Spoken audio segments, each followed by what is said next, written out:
Bakı Ekspo mərkəzindəyik. Burada sadəcə 6-cı dəfə keçirilən Qızılşah Milli Kulinariya Çempionatı keçirilir. Çempionat mayın 5-dən 8-nə qədər davam edəcək.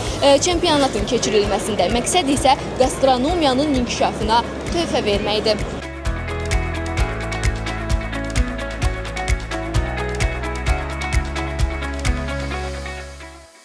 Qızılşah çempionatı artıq Beynəlxalq Kulinariya Cəmiyyəti tərəfindən rəsmi status alıbdır. Uca 3-cü ildir və bu il artıq biz kontinental çempionatıq. O deməkdir ki, bütün qitədən komandalar artıq Azərbaycana yığışır.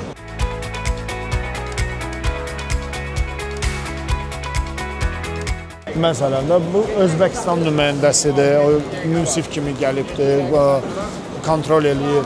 Orada mən Pakistan nümayəndəsi görürəm. Pakistan nümayəndələri. Bəli, Pakistan nümayəndələri var. Məsələn, bunlar Yavuz, bu Türkiyədən gələn bizim münsiflərimizdir və s.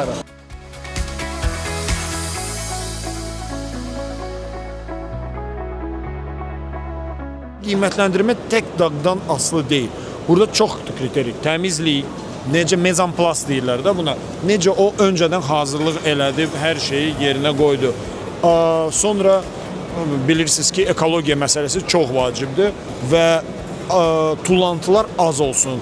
Məsələn, kökü təmizləyibsə, kökün qabıqları qalıbsa, onu tullamaq olmaz.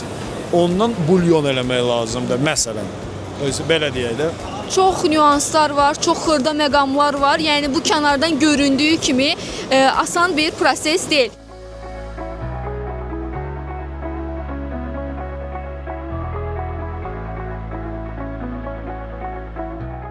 Mən qeyd etmək istəyərdim ki, bu tipli tədbirlər bizim ümumi milli gastronomiya strategiyamızın bir hissəsidir.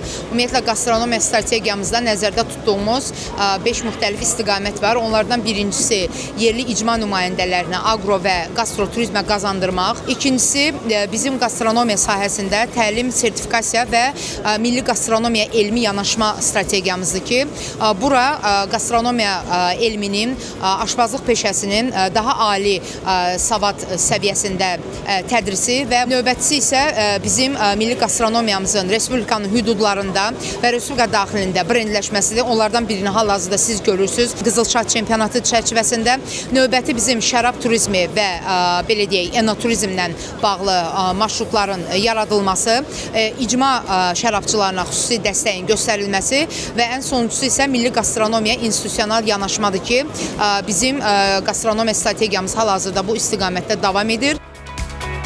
Bu ilki çempionatın proqramına fərdi aşpaz kateqoriyaları, şirniyyatçılıq sənəti, komanda yarışları və gənclər kateqoriyaları daxildir. 4 gün davam edəcək çempionat Dövlət Turizm Agentliyi və Azərbaycan Milli Kulinariya Mərkəzinin dəstəyi, Ümumdünya Usta Aşpazlar Cəmiyyəti Assosiasiyasının tərəfdaşlığı ilə Azərbaycan Kulinariya Mütəxəssisləri Assosiasiyası tərəfindən təşkil edilib.